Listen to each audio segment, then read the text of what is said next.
国际新闻来关心穆斯林准备要开始3天的斋星节。那瑞典的斯德哥尔摩日碑时，煞有一个查甫人经过警方的允准，伫大清真寺烧古兰经。这个行为可能会互土耳其是真火大，即嘛互瑞典想要争取加入北约出现变数。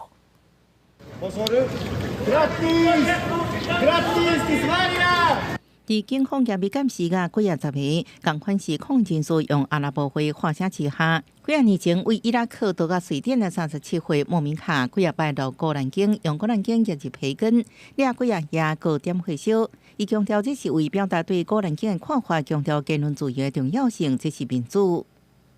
Burning a religious book, it's not freedom of speech.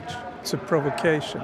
这行动经过警方认定，烧古兰经未造成安全风险才批准。不过事后警方另外用煽动反对这种族或者是国家团体对伊提出指控。过去同款行动伫穆斯林世界引起暴力抗议甲愤怒，尤其瑞典目前在申請加入北約，而且需要土耳其支持。不過這代志可能互安卡拉真生氣。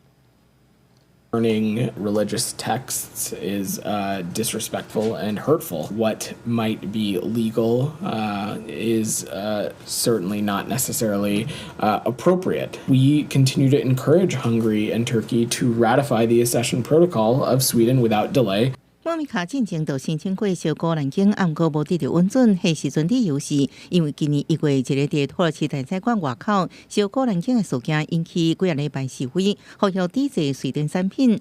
互瑞典申请加入北约进行受阻，警方认为瑞典正做遭受攻击的优先目标，了后一度退回烧古兰经的活动申请。不过上诉法院伫6月裁定警方禁止是错误。莫米卡伫今年4月表示，无想要伤害这责任，佮维护伊尊严的国家，目的也是破坏瑞典加入北约的申请。公司新闻恩维玲报道。